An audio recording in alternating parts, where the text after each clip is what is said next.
UVA Darden.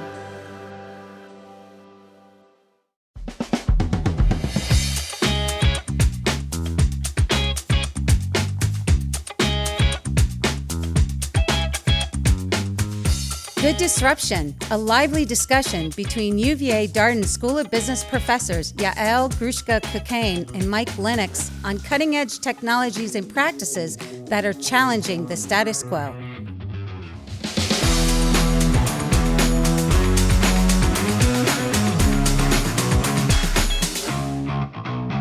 Hey, Mike. Hey, Yael, how are you doing today? I am doing fantastic. So for our loyal listeners out there, this is a very exciting time while we're recording this. We are literally at a point in time of handoff. Oh, baton handoff. Baton yes. handoff. Tell me. If you have not heard the news already, I have been serving as our interim dean for the last 7 months, and Yael is our incoming dean. So we are the deans of Darden, bringing to you Good Disruption today. I just gotta say, I am just so excited for you and for the school, and you're gonna crush it. We know that. Thank you, and my one ask for our listeners here of Yael was she has to keep doing the podcast. There you go. So she's promised me she's not going to get too busy that she won't do the podcast.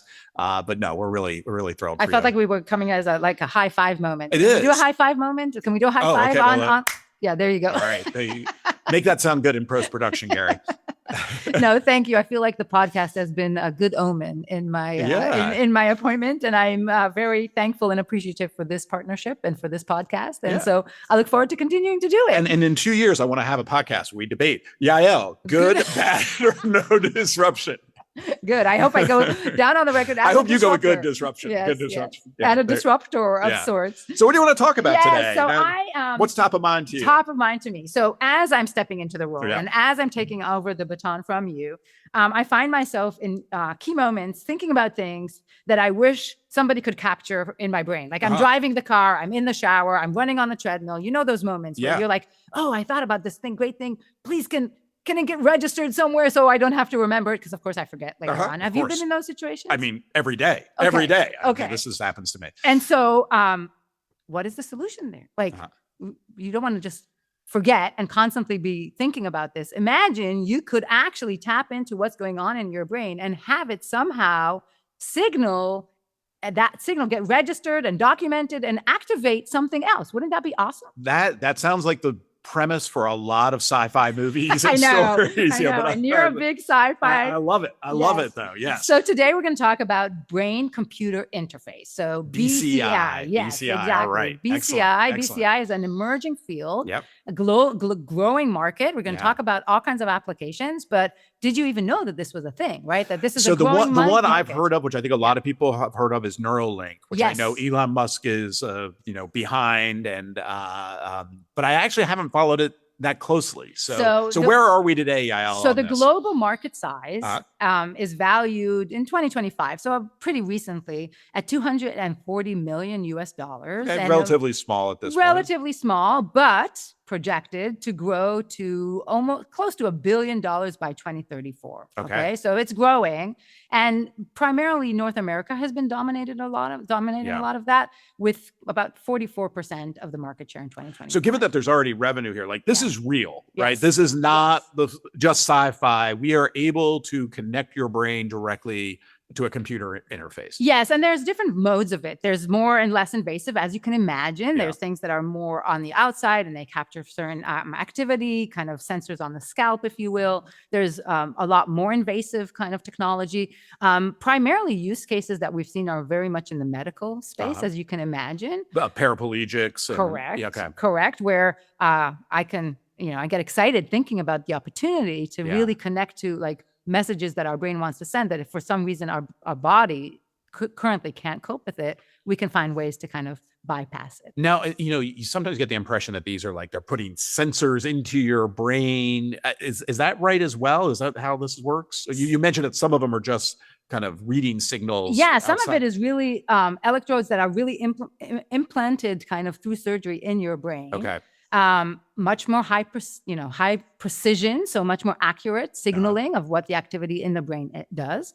But of course, it's a procedure, it's a surgery. You have to actually get in there, and that sometimes has its side effects and some risks. Again, this is not my expertise at all, but it is what I seem to read on the popular press. Like, we're still learning a lot about the brain, right? Yes. Like some of our previous notions of how our brains work are probably completely outdated. Is that correct? That's so true. And that's what's so fascinating about it is you would think, the brain has been a fascination of researchers for so many years. And we're really learning some basics on how it works and how we can get it to work better or help send the message across the body to kind of deliver on the functionality that the brain is hoping to deliver. As we were preparing for the podcast, I thought it was interesting to note that this old adage that, we only use 10% of our brain, and if we could tap into false. Yes, that this is apparently not true. This is not like, this is, I don't know how it got started, but this is not actually accurate. Correct. We virtually use 100% of our brain. Now, not all the time in all the ways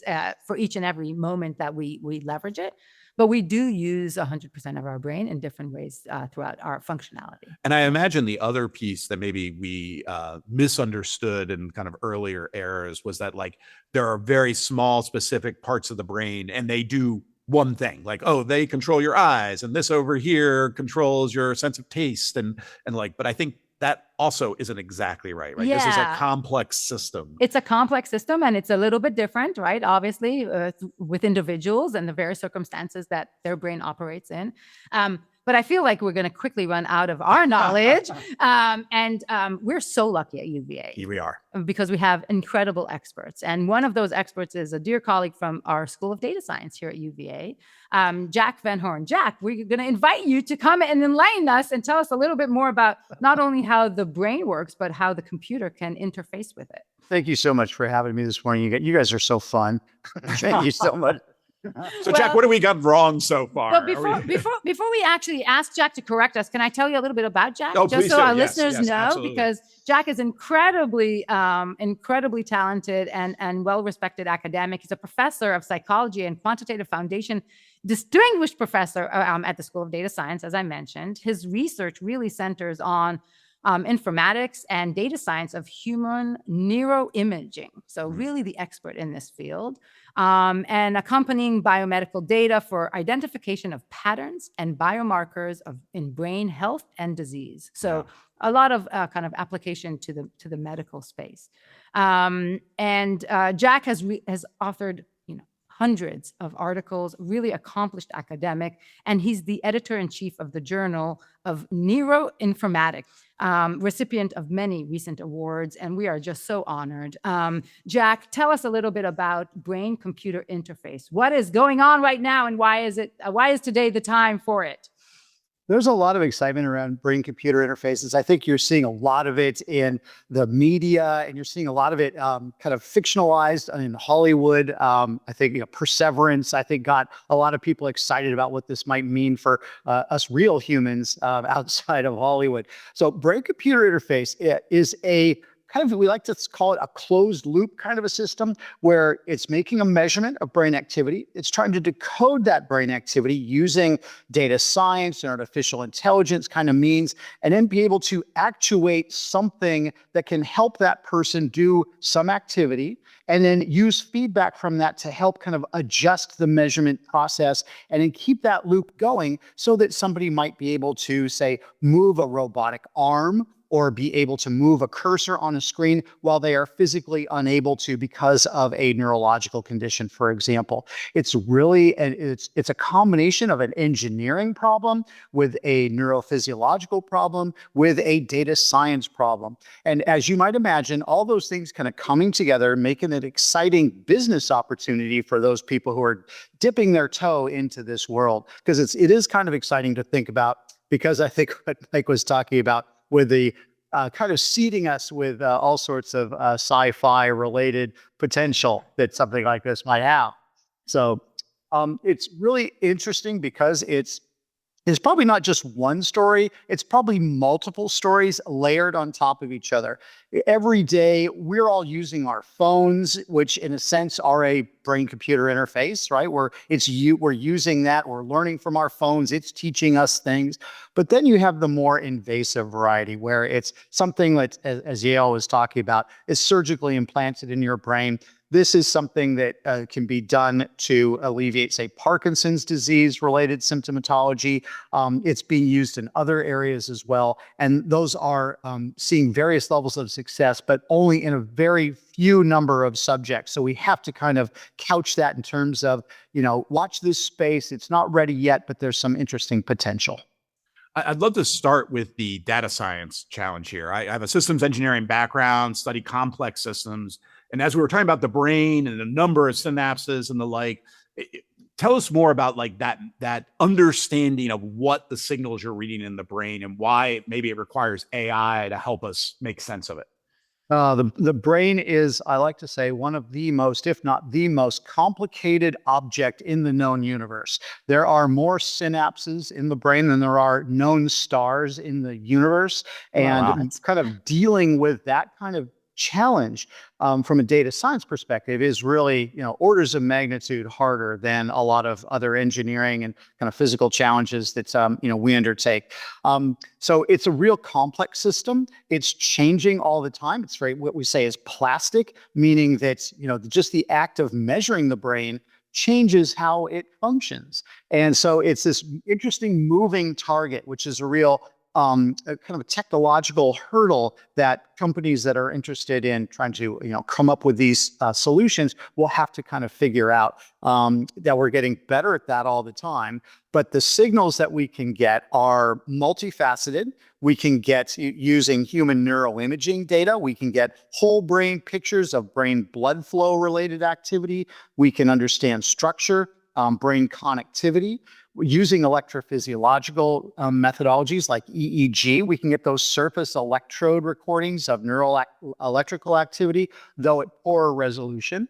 If you do things like what's called electrocorticography, where you can expose the surface of the brain and you can make measurements more directly on the surface of the actual brain tissue, that's an extra level of resolution that a lot of these technologies we're talking about today, they're looking at that particular level of being able to interface with the brain.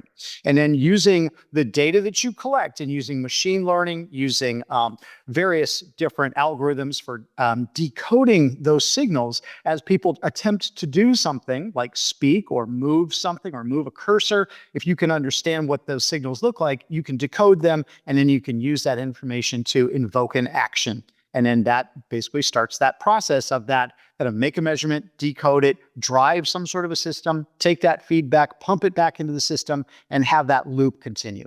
Amazing. Can you make comparisons across these systems, so basically across brains? Or is it that we each have our own very bespoke set of neurons that then my brain is different than yours. Yeah, I know that's the case. But or can we learn by looking at like a large sample of brains that like, oh, okay, common patterns seem to emerge? Yes and yes. So everybody's brain is unique to them. It's like your own fingerprint of your brain. Now you have the same sort of parts, but how they're actually kind of configured may vary from person to person. I think some of the early brain-computer interface type stimulators, for example, got started in the 1950s, believe it or not. But they were very simple and they had to be kind of customized and bespoke for every particular person. That's still kind of true. But obviously, with the emergence of large language models and computational approaches that draw from multiple different data sources, we're able to kind of like expand that. So something that gets built for, say, one person could in principle be moved over and with a little bit of retraining, kind of bootstrapped so that somebody else could utilize that system. Also, because of that brain, that dynamical brain system, one of the challenges early on was that almost every day you had to recalibrate your system or, how your brain was performing that particular day, or it had changed because of those plasticity properties. It needed to retrain itself. Now it's possible that amount of recalibration can be done in a much more dynamic fashion so that somebody could just wake up and start using their brain-computer interface device. Amazing. I love the fact that it's such a complex system that is sitting Yeah. in our bodies and it's right there. And we can develop so many advanced technologies, and yet understanding the brain is so difficult. That's why UVA has a whole institute for the brain and studying the brain more carefully. You mentioned and you described it very clearly how it relates to an action. So moving a pen, moving, a mouse or a cursor. So we're not quite at the point where the computer can read our minds. Is that correct? That's correct. That's sort of the stuff of Hollywood at the moment. And I was going to ask about that. I'm happy to leave that there. But these are for things like intentions. So like if you're intending to say a word, these machines can almost act like an autocomplete for you, right? In this, that gets an idea of what you're after, and it can kind of complete it for you. And through that process, it can be successful. The naturalistic speech is about, say 160 words per minute, whereas some of these systems can get to 62 words per minute. But actually in the last couple of years, that gap is closed. And so with very low latency, you can almost have these naturalistic conversations with people who have a brain computer interface device implanted. Now that's though with an intentional speech, right? So that it's not reading your brain. It's not like downloading your internal monologue or, any of your internal dialogue with yourself. It's not doing that yet. You can't upload all your memories to the cloud and then have them stored just yet. But what you can do now is where you're attempting to move a cursor or move a robotic arm, you can do those kinds of things. And it's really quite exciting to see that. Amazing. So I'd love to just push just for a second on the sci-fi piece there, as I like to do. We were talking earlier that there was a movie Brainstorm back in the 80s where Natalie Wood and others coming together and being able to record basically your memories. And then, of course, there's always like a Black Mirror episode. There's a famous one where a husband and a wife get in an argument and they like recall the actual argument from their own I feel like minds. there's also a Tom Cruise movie. Usually it has this bad outcome. But in the terms of the technology, is this always going to be the area of sci-fi, or is this something that there maybe is a path towards, whether it's a decade from now or longer? I don't think we really know yet. It's really hard to put a timeline on these things. I know that there's a lot of interest in helping, that small population of clinical patients who have ALS, or who've had a traumatic brain injury, or they've had a tumor or something, and or spinal injury, and they've lost some capability that they would need. And being able to act as a stimulator, act as a bridge, or act as a rehabilitation tool is very exciting. Being able to do things that are a little more on the sci-fi end of things, like, upload your consciousness and be an innie versus an outie, is probably something that's, that's going to be quite a long time in the future. Tell us a little bit about, Jack, the ethical side of things. Are there ethical concerns with this? I mean, what you describe sounds incredibly exciting to me, and to think about all the people in need that this can help and support. I can't imagine any downside to that, but still there's always ethical concerns when we're talking about technology with a lot of data and with invasive surgery. So what are some of the ethical concerns here? I think one of the things that is particularly challenging is that there's going to be a cost to these things. The technologies are not going to be cheap. They're probably going to be variably reimbursable by insurance companies, for example. And one of the things that we don't talk about very much is what happens if the company that, say, created the technology that's implanted in your brain, what happens if that company goes out of business? Ooh. So there is a Black Mirror about that, actually. You've got this technology which is in your brain. It needs a software, a firmware upgrade, and there's no one to do it, or it would have to be replaced somehow. Who's going to do that? How is that going to be managed? And what happens to that technology? You'd probably have to have it removed from your brain. There's all sorts of other things as well about some of the potential of side effects for these sorts of things. So the different the systems that can be implanted in your brain, they can cause inflammation. They can cause an infection, and infections in your brain are usually a very bad thing. What happens there? And are the people who are able to have this, are they just the rich, right? In contrast to basically people from, the middle class or in other areas of our society that can't necessarily afford it. And so while that, we were talking earlier about the marketization of this and, the potential for this being a multi-billion-dollar enterprise, some of those companies are going to fail. Some of those companies are not going to be able to manage and maintain the hardware that they produce, and may or may not be responsible if there's something goes bad with them. So these are things that I think are worthy of conversations, not only with ourselves today, but with ethicists and other business leaders about, okay, what happens when these companies, inevitably there will be some that fail. What happens? Yeah, the switching costs are huge. Well, and it makes me curious if there is a push for any type of like standardization or ways of creating interfaces that you could, even if it's not your technology, you could then implant, like a new company comes in and says, all right, now we're running these types of systems, or even like open source, right? Some of the software side of things. Has that been discussed, Jack, at all? I think it's so new that people have yet to kind of solve those kind of problems.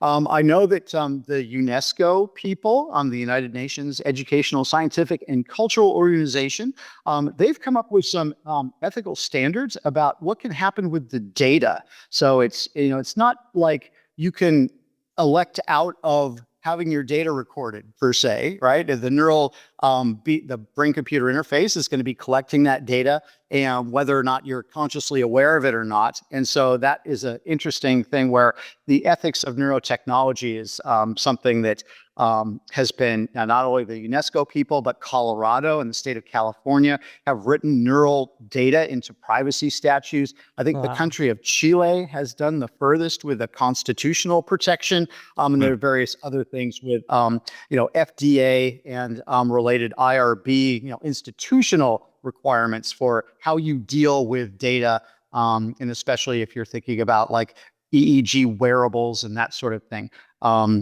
So there's a big conversation to have about yeah, this. and our brain works when we sleep too, right? Like imagine it's tracking all along and somebody's collecting data all through your sleep. Like I can imagine when it's a wearable, it feels, I was going to say my watch is doing my that. watch is doing that too, but it feels more private, even though maybe Yeah. I'm just kidding myself. Like the companies, the apps have access to it, but if it keeps recording what's going on in our brain and that gets third party, that's pretty scary. I can see the concern there. One of the things that came to mind that I could see as a concern, and maybe again, this is just the realm of sci-fi, if we're reading those signals and using them to interpret external devices, whether it's a robotic arm or the like, could it work the other way? Could someone control the brain function externally? I don't know why my mind goes like the Cruciatus curse in Harry Potter, where like someone is able to like literally control someone else. Is that just the realm of sci-fi, or is there a path where this could be possible? The other direction. The other direction. Yeah. So I don't think, interesting to think about this. I imagine that that's possible to do with these particular brain-computer interface devices. I can give you an example in the experimentation on mice. Mice can be specially bred to have neurons that are stimulated by light. And so you can actually take a fiber optic piece of fiber optic wire, cable, glass, whatever they're made of, and stick them into the brain. And by just turning on the light, you can stimulate the neurons in various parts of the brain and change the behavior of the mouse. Wow. And this is called optogenetics because it's optical and they're specially genetically bred mice. But it's really interesting to be able to, you can also record, not only stimulate, but you can also record at very high resolution, but it's for very specific localized populations of neurons. But it's a demonstration that being able to stimulate those neurons can alter the behavior patterns of mice in the laboratory. All right, this is great because this gets me to where, something I thought we would go. And it's something that Elon Musk has talked about, I think, as this idea that we're going to move towards, let's call it a cyborg future, that these brain computer interfaces are just going to be accepted. And I know what's in the back of my mind is in part this whole movement we see right now of like optimizing your body, right? And whether it's use of drugs or other things that allow you to do this. We talked about, for example, GLP-1s before. we've talked about people who have either disabilities or other ailments and using this technology to help improve their quality of life. Are we going to see people who are relatively healthy start to adopt this in a way to get, dare I say, in some cases, like superpowers, or some, be more human than human, or more intelligent than human? Again, are we just in the realm of sci-fi, or is that the path we're on here? There's a cost benefit analysis that probably people would have to weigh for themselves about, I hope that I have a normally functioning brain. Would I electively go in to augment that for some marginal cognitive gain with something which is expensive, invasive? I'm taking a medical risk with, the risk of possible infection or inflammation or something. Is that moderate cognitive gain, is that worth it to me? What's that risk benefit look like to me? And whether or not we have super powered people or people with cognitive superpowers, I think it's too soon to say. I don't think we know quite yet. Again, being able to give back the functionality to patients that they have lost due to neurological disease or insults to their brains, that's a really valuable thing. These brain-computer interface devices that are implantable have really only been demonstrated in a few dozen people at this point around the world. And if we're going to do this properly, you'd need to do proper clinical trials in hundreds of people, really vet these at a very, very precise, rigorous level. And at the moment, those studies have yet to be done. And so I think there would be a risk for this to be widely adopted without those studies having been completed. So now, as we think, so that's super helpful. Thank you for all of that explanation, Jack. I feel like I know so much more than I knew even a few minutes ago. But as we think about a disruption, right? This is clearly disrupting the lifestyle for those patients that need this type of treatment. Like, I don't think that there's a substitute beforehand that got even close to what this is able to produce. So what markets are being disrupted here? Is it the physiotherapist? Is it the aid care? Is it maybe less disruption in that sense? Like, where is the disruption here? Well, and I think where it's interesting to think about these other applications that extend beyond these maybe more narrow, brain trauma and brain disease issues. I'd be curious, Jack, at least I've read about people thinking about it as an interface for us. So instead of having to use either voice or tactile commands on our phones, we could just literally control our technology using our brain. Again, I keep asking the same question, like, stuff is sci-fi, or is this on, or are we on the path to that? Because that to me would be a much bigger societal disruption, disrupt iPhones, disrupt, a whole bunch of different industries. Yeah. There are applications of this, which I think are kind of interesting. I was involved in this study a few years ago where there was a special baseball cap created that had EEG sensors in the inside brim, and golfers were using this to give themselves feedback to improve their putting. Wow. So if you're a golfer, I need this. I need this. I'm a very bad golfer. So any technology I can use to improve my golf game, that would be great. They were using their EEG signals of their frontal lobes to kind of get into a cognitive kind of state, if you would, that would help to optimize their putting. So in terms of, golf maxing, that might be one of the possible applications. But that does suggest your previous comment, Mike, where that this type of signal can be leveraged for pushing us to the next level. It reminds me a little bit of work that our colleague Ken Ono did with the swimmers at UVA at UVA here, that obviously led to really big success on an international scale at the Olympics, where it wasn't brain sensors, so it's not, in that case, it's not the same application, but reading and tracking data in new ways and creative ways, and tracking signals in creative ways, which this technology now allows us to do, can help us get to even higher performance in some instances. Could we be using it for education to say, like, students are struggling with calculus, and then we can say, oh, here we're seeing a pattern here of the mistake they're making? What do you think, Jack? Could that be leveraged that way? It could be, various technology. Again, the non-invasive variety. So like Yeah. EEG, or there's another one called near infrared spectroscopy, which is basically like a special cap that you put on that can record signals from the brain, could be used to help, students optimize their performance in terms of, either setting themselves up for putting themselves in the right cognitive frame of mind to perform well, or to use those signals during times they're making an error so that they know how to use that feedback to not make that error in the future and hopefully optimize their performance. So those kinds of things are possible today, but they don't involve, neurosurgery to implant anything.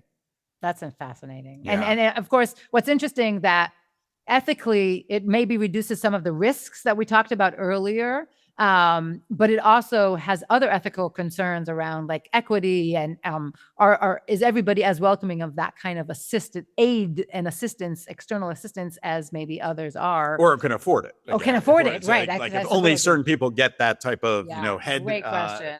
head helmet there to wear, Right. and others don't. Right. That could make a huge difference. Amazing, fascinating. Jack, what keeps you up at night when you think about this? What gets you really excited, but also what keeps you up at night when you think about all the growth in this field? Firstly, it's a very exciting technology to be utilized for, again, these patients with ALS, people who have multiple sclerosis, or people who have other this is just such a good game changer for their lives and the lives of their caregivers.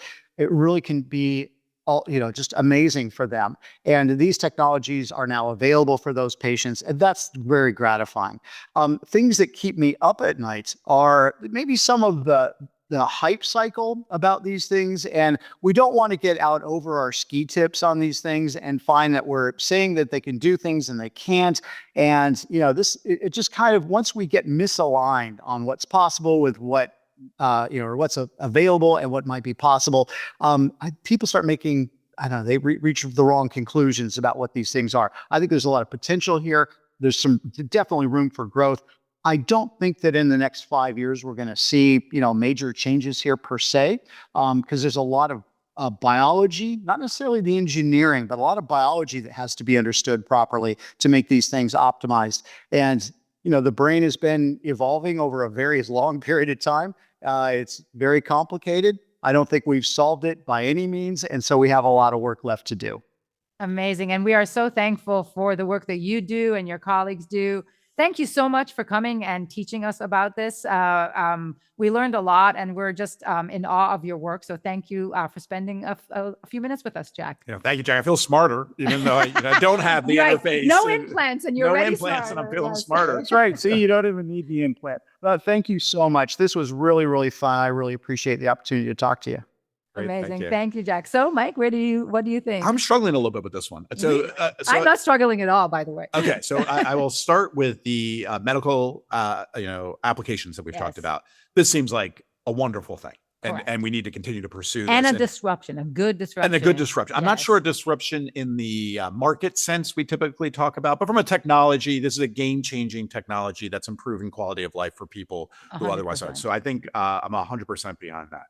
I think as we started to delve into, again, a little bit of the sci-fi, but a little bit of like where our future might lead of performance maxing, as we say these days, using the technology and using it in non kind of medical situations, it does give me a little pause, right? Yeah. It does give me a little pause on how it could be abused. Like we said, will only rich people be able to have access to this?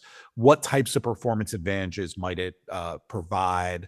How does it change the ways we engage with technology? We already have worries about, the ways we engage in kind of an external environment. Now, if it's just part and parcel to where we are. Yeah. And then, of course, you do have those like Elon Musk and others who are kind of talking about this cyborg future. I think that is a popular concept in the Bay Area right now, that might be where we're evolving, where we're heading. And that gives me a lot of pause. And that's where I might start to go bad disruption, right? Like that maybe is not the thing we should be messing with in the human brain and the like here. Yeah. And so I think for me, what helps me to, and I totally hear your concerns, and I think they're important to discuss. for me, the way that I think about it, maybe I kind of separate it between the actual innovation here, the technology, what is capable, versus the applications. The applications always, and almost every technology that we've talked about, the applications can go sour. And that's a little bit about the business side. That's actually where we come in, right? It's kind of educating kind of ethical leaders to make these smart business choices, and including product, market, and use case. But the technology itself, the ability to understand our brain so much better, the fact that we can get in there and start to record, and link activity in the brain to actual movement or to other behavior, I think is amazing. I think it's groundbreaking. And I think it's the fact that we don't know as much on the brain as we know about space is like, shame on us. Like it's all here. It's been in front of us all along, and we haven't been able to crack it. Right? I agree. And look, when I think about the market dynamics too, it's easy for us to kind of tell stories that say, hey, a brain computer interface to control our technology, that would be obvious. We'd all do this, would be disruptive. But look, we have these examples like wearable glasses with technology that are still out there. They're making some impact, but it wasn't the disruption that a lot of people predicted, especially when Google Glass was like, this is like, we're no longer going to have phones. That form factor is going to go away. Because sometimes, the old school form factor, it works well enough that we're not willing to suddenly use our brain to directly control something. So, but if this helps patients that are in need, and if it helps folks that that current medicine and current applications cannot support, I think that will be, at the end of the day, a big win. I like the fact that Jack described that there's a movement around ethical questions, so that there's a whole community around it. But I think it's can I answer good disruption today? And I'm reserving bad disruption for like a decade from now. We'll do this a decade from now, and I can, reassess my. And I feel like when it comes to medical applications, we had a similar tension when we talked about the GLP-1 episode, where and the off medical use. Correct. Of it now. Correct. So, if nothing else, we're consistent. We're consistent. Well, thank you so much, Mike. Thank you for all you've done for Darden and for me personally over the last few months. It's been a joy watching you lead. I'm excited about our new chapter together. I am as well. But the podcast will continue. The podcast will continue. Yes. Well, as always, thank you to Gary, our producer, to Becky, our researcher extraordinaire, and thank you to all of our listeners. This is Good Disruption. Have a fun summer, everybody.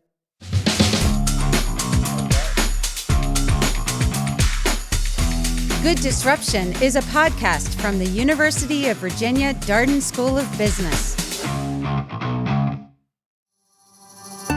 Darden.